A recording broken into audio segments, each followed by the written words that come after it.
सभी भाई बहनों को जय श्री कृष्णा, राधे राधे।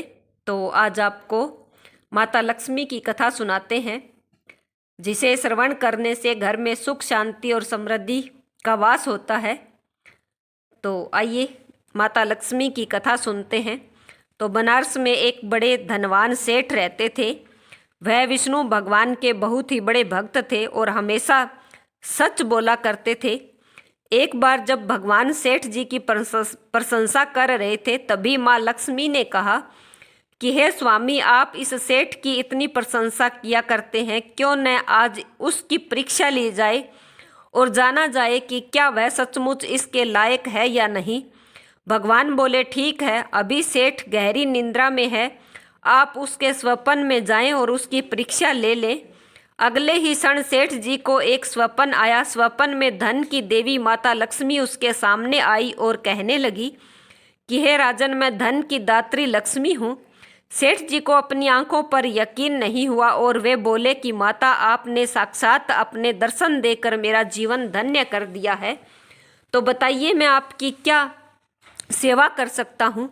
देवी लक्ष्मी ने कहा, कुछ नहीं राजन, मैं तो बस इतना बताने आई हूँ कि मेरा स्वभाव चंचल है और वर्षों से तुम्हारे भवन में निवास करते करते मैं अब ऊब चुकी हूँ, इसलिए यहाँ से जा रही हूँ। सेठ जी बोले, मेरा आपसे निवेदन है कि आप यहीं रहें, किंतु अगर आपको यहाँ अच्छा नहीं लग रहा तो मैं भला आपको किस प्रकार रोक सकता हूँ। सेठ जी ने कहा, हे माँ लक्ष्मी, आप अपनी इच्छा के अनुसार जहाँ जाना चाहे वहाँ जा सकती हैं। तो उसके पश्चात माता लक्ष्मी उसके घर से चली गई। थोड़ी देर बाद माता लक्ष्मी रूप बदल कर पुनः सेठ के स्वप्न में यश के रूप में आई और कहने लगी कि सेठ, मुझे पहचान रहे हो कि मैं कौन हूँ। तो सेठ ने कहा, नहीं महोदय जी, मैंने आपको नहीं पहचाना। तो यश ने बोला, मैं यश हूँ, मैं ही तेरी कीर्ति और प्रसिद्धि का कारण हूँ, लेकिन अब मैं तुम्हारे साथ नहीं रहना चाहता, क्योंकि माँ लक्ष्मी यहाँ से चली गई है, इसलिए मेरा भी यहाँ कोई काम नहीं है।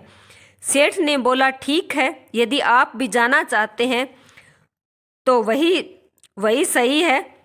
सेठ जी अभी भी स्वप्न में ही थे और उन्होंने देखा कि वह दरिद्र हो गए हैं और धीरे धीरे उनके सारे रिश्तेदार व मित्र सभी उससे दूर हो गए हैं।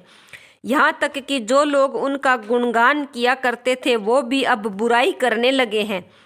कुछ और समय बीतने पर माँ लक्ष्मी धर्म का रूप धारण कर फिर सेठ के स्वप्न में आई और बोली कि हे सेठ, मैं धर्म हूँ। माँ लक्ष्मी और यश के जाने के बाद मैं भी इस दरिद्रता में तुम्हारा साथ नहीं दे सकता, इसलिए मैं भी अब यहाँ से जा रहा हूँ। फिर सेठ ने कहा, जैसी आपकी इच्छा। सेठ ने उत्तर दिया और धर्म भी वहाँ से चला गया। कुछ और समय बीत जाने पर माता लक्ष्मी सत्य के रूप में प्रकट हो गई और कहने लगे कि सेठ जी, मैं सत्य हूँ।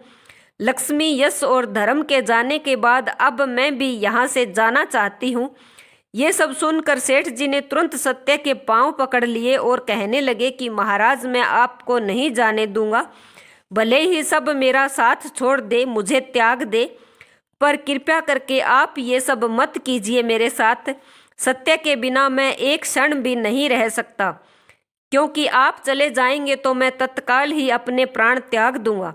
सेठ की ऐसी बातें सुनकर सत्य ने कहा, लेकिन तुमने बाकी तीनों को बड़ी आसानी से जाने दिया, उन्हें क्यों नहीं रोका। तो सेठ जी बोले, मेरे लिए वे तीनों भी बहुत महत्व रखते हैं, परंतु उन तीनों के बिना भी मैं भगवान के नाम का जप करते करते उद्देश्यपूर्ण जीवन जी सकता हूँ।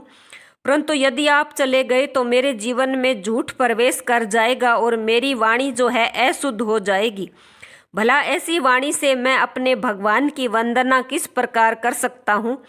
मैं तो किसी भी कीमत पर आपके बिना नहीं रह सकता। तो सेठ जी का उत्तर सुनकर सत्य जो है प्रसन्न हो गया और उसने कहा, तुम्हारी अटूट भक्ति से मुझे यहाँ रुकने पर विवश होना पड़ रहा है और अब मैं यहाँ से कभी नहीं जाऊँगा। ऐसा कहते हुए सत्य अंतर्ध्यान हो गया।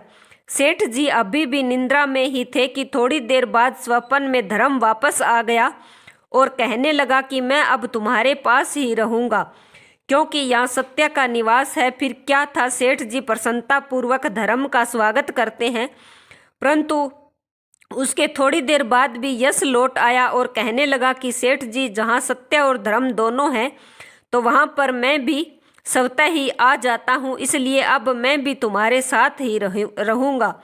सेठ जी ने यश की भी आओ भगत अच्छी प्रकार से की और अंत में माता लक्ष्मी आ जाती है दौड़ी दौड़ी।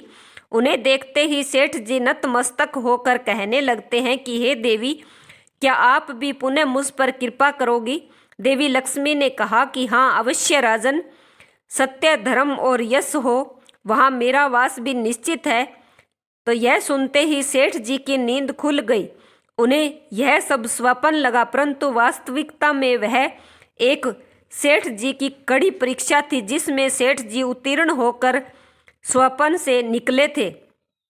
हमें भी हमेशा याद रखना चाहिए कि जहाँ सत्य निवास करता है वहाँ पर धर्म, यश और देवी लक्ष्मी का निवास अवश्य ही होता है।